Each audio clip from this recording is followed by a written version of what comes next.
ayolning qalbidir otashin olov. Uning yuragida ijodlar bekam, har bir qadamida go'zallik ungan, mehr va muhabbat, nazokat ulkan.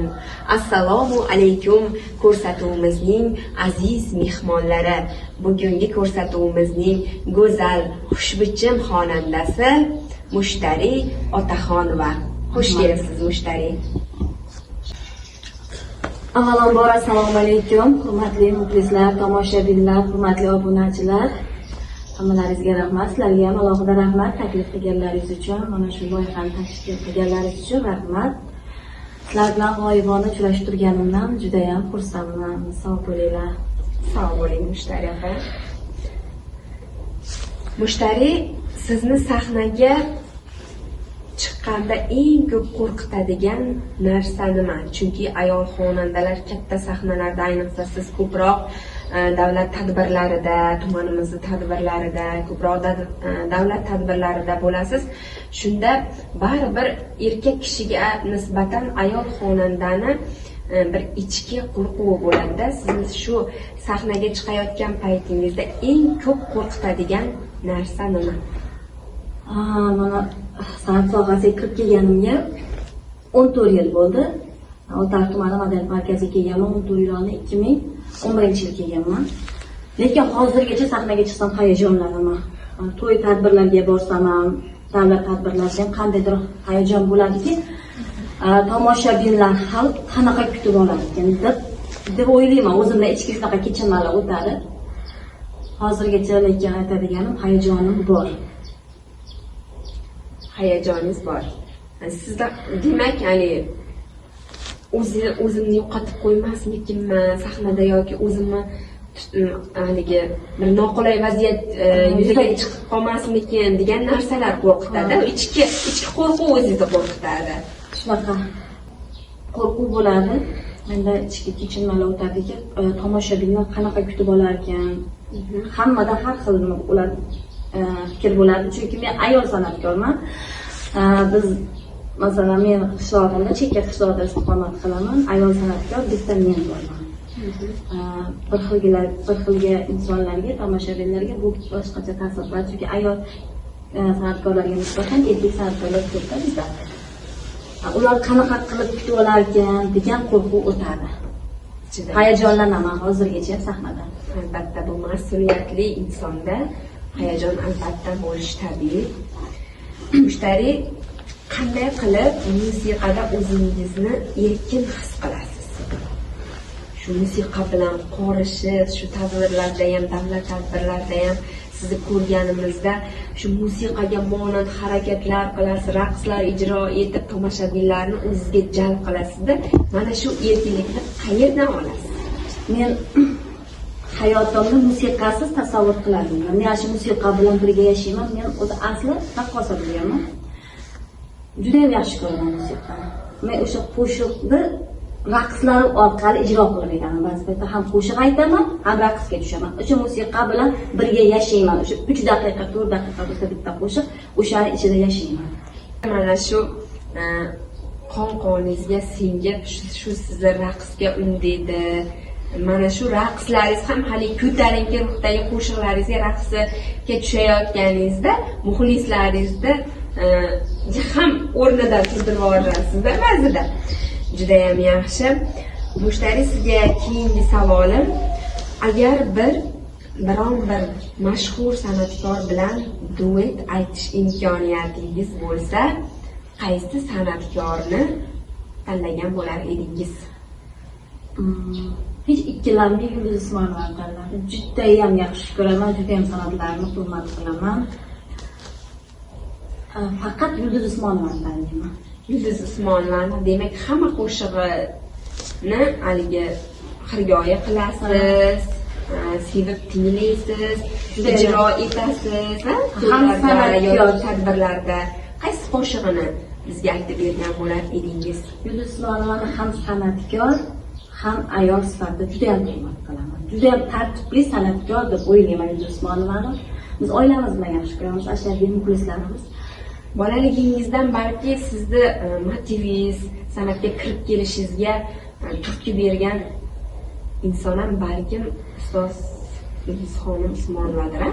Balki juda yoshligimizdan, bolaligimizdan shu qo'shiqlarni eshitib katta bo'lganmiz. Shu sizni yoshlik paytingizda Yulduz Usmonova mana shu Sanamgina, juda ham ko'p O'zbekiston, vatan haqidagi qo'shiqlari, Bolaligim, seni sog'indim, shu qo'shiqlarni eshitib katta bo'lganmiz-da.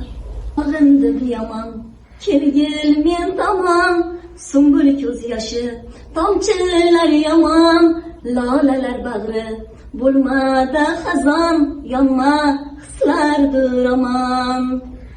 Sevgilim bugun ko'ngil oqshomi, alamga yonsin sevgi gulshani, ne bo'lsa bo'lsin mayli qolgani, yonma hislardir omon.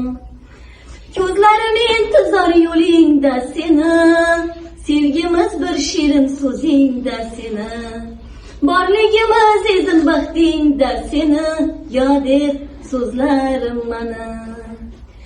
Kel kel kel mani deydi yorim, nayni yorim, tanti yorim. Kel kel kel mani deydi yorim, nayni yorim, tanti yorim. Mushtariy har bir san'atkorni, u xoh ayol, xoh erkak san'atkor bo'lsin, eng ko'p ilhomlantiradigan musiqiy janri yoki san'atkor bo'ladi-da. Sizda shu musiqiy janr yoki san'atkor kim? Men ko'proq asli Xorazm san'atiga qiziqaman. Xorazmcha qo'shiqlar, Xorazm kuylariga juda ham qiziqaman. Men ilhom oladigan san'atkorim, avval aytgandek, ustoz san'atkor, O'zbekiston xalq artisti Yulduzxonim Usmonova. Ular har tomonlama menga ustoz. Kiyinish borasida ham, so'zlashish borasida ham, qo'shiq aytish borasida ham ustozimni bilaman. Juda ham yaxshi ko'raman. Yulduzxonim Usmonovani yaxshi ko'raman. Juda yaxshi. Agar musiqaga kirmagan bo'lganingizda, siz hozir qaysi kasb bilan faoliyat yuritayotgan bo'lar edingiz? Musiqaga kirmagan bo'lganingizda. Musiqaga kirib kelmagunimcha men advokat bo'lishni orzu qilganman. Men bolalikdagi orzuyim advokat bo'laman deb niyat qilganman. Lekin hozir o'ylayman, lekin bu bolalikdagi orzuyim. Hozir o'ylab ko'rsam, san'atsiz yasholmasam kerak. Juda ham yaxshi ko'raman. Hozir kasbim men faxrim. Juda ham yaxshi ko'raman. Shu san'atim bilan barhayotman. Juda ham yaxshi. Mushtariy sahnada ba'zi bir muammolar yuzaga keladi-da. Mana sahnaga chiqayotgan paytingizda yoki chiqmoqchi bo'lib turganingizda yoki chiqib bo'lgan paytingizda ham muammolar yuzaga kelib qoladi. Xohlaymizmi yo'qmi? U xoh to'ylar bo'lsin, xoh tadbirlar bo'lsin. Shunda siz o'zingizni qanday tuta olasiz? To'g'ri aytsam, asabiylashaman. O'zi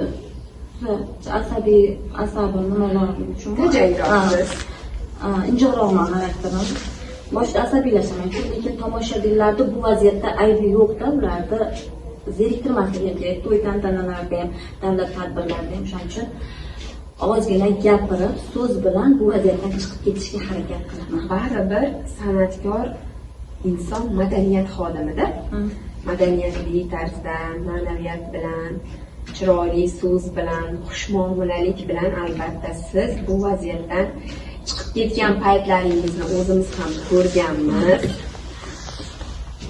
Demak, boshida jahlingiz chiqsa ham buni hech qachon tomoshabinga sezdirmaysiz. Juda ham yaxshi, juda ham to'g'ri tanlov. Mushtariy mana shu san'atga kiraman degan paytlaringizda, ayniqsa biz ayollar yoshligidan endi qiziqqanda ham otasi yoki onasi yoki bir aka ukalari, inog'alari tomonidan qiz bolaga bu kasb to'g'ri kelmaydi yoki bo'lmasa mentalitetimizga yoki shariatimizga to'g'ri kelmaydigan joylari bordi. Bizni fikrlarimizni, orzularimizni kesish niyatlari bo'ladi-da, boshqa fikrga o'zgartirish niyatlari bo'ladi. To'g'rirog'i, sizda ham shunday holat bo'lganmi? Oilangiz tomonidan yoki yaqinlaringiz tomonidan? Yaqinlarim to'sqinlik tomonidan qilishgan. bo'lgan. Lekin doim onam qo'llab-quvvatlagan. Onam orzusi bor, men katta sahnada siyrak ko'rib qoqilman. Xudoga shukr, har kun to'y, har kun bayramdaman. Allohga shukr, qiyinchiliklar o'tib ketdi. San'at sohasiga kirib kelishimda ko'p qarshiliklar bo'lgan. Lekin men bu qarshiliklarga qaramasdan san'at sohasini tanlaganman. Lekin afsuslanmayman. Hozir hammalari to'g'ri tushunishgan. Meni shu nimamni, kasbimni hurmat qilishadi. Ha, albatta. Juda ham yaxshi. Demak, mana shu onajoningizni qo'llab-quvvatlashlari, ularda sizga bergan yordamlari, ko'maklari, duolari bilan mana hozirda faxrli inson bo'lib, maqtashga arzigulik o'zingizni san'at yo'lingiz bilan tomoshabinlar qalbidan chuqur joy egallagansiz. Mushtariy, sog' bo'ling. Agar muxlislarimizga aytmoqchi bo'lgan, savolimdan tashqari aytmoqchi bo'lgan boshqa bir dil izhorlaringiz, tilaklaringiz, yosh san'atkorlarga, san'atga qiziqayotgan qizlarimizga aytmoqchi bo'layotgan maslahatlaringiz bo'lsa, ayamasangiz, marhamat.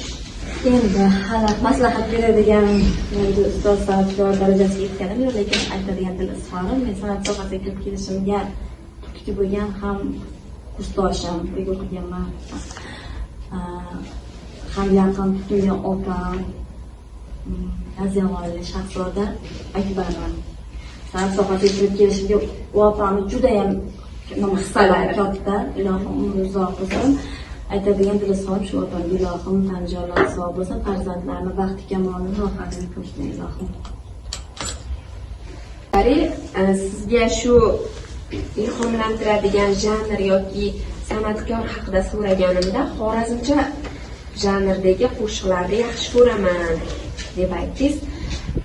Shu Xorazmda qandaydir davlat tadbirlarida bo'lganmisiz?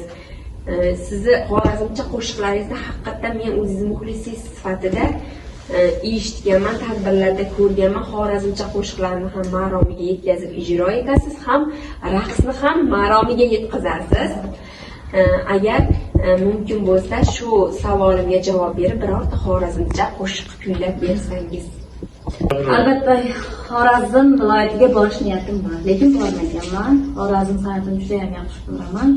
Xorazm xalqalari juda yoqadi menga. Hozir qo'limdan kelganimcha xorazmcha qo'shiq aytib berishga harakat qilaman. Sizni tashlab nera boraman, sizga ko'nglim bor, nera boraman. Qo'lingizda barmoq maydagina, sizda ixtiyor, nera boraman. Qo'lingizda barmoq maydagina, sizda-ku ixtiyor, nera boraman. Yiroqdamas yoningizga boraman, atrofingiz to'ldirib gulzoraman. Dardingizga o'zim bo'lib choraman, qilmasam ixtiyor, nera boraman. Sizni tashlab nera boraman, sizda ko'nglim bor, nera boraman. Qo'lingizda barmoq maydagina, sizda ixtiyor, nera boraman. Qo'lingizda barmoq maydagina, sizda-ku ixtiyor, nera boraman. Ko'ngil azor, nera boraman. Sayrab tursa tar, nera boraman. Shunday xorazmcha qo'shiqlarni ijro etsangiz, raqslari bilan albatta Xorazmda ham sizning tomoshabinlaringiz talaygina bo'lib ketishiga biz albatta ishonamiz. Kelgusi ishlaringizda omad, zafarlar tilaymiz. O'ylagan barcha orzu, maqsadlaringiz amalga oshishini jamoamiz nomidan tilab qolamiz. Rahmat sizlarga ham, taklif qilganlaringiz uchun rahmat, shular ham tashkil qilganlaringiz uchun rahmat. Ilohim bardavom bo'lsin. Sog' bo'linglar, sizlarga ham salomatlik tilayman. Aziz muxlislar, mana bugungi ko'rsatuvimiz nihoyasiga yetdi.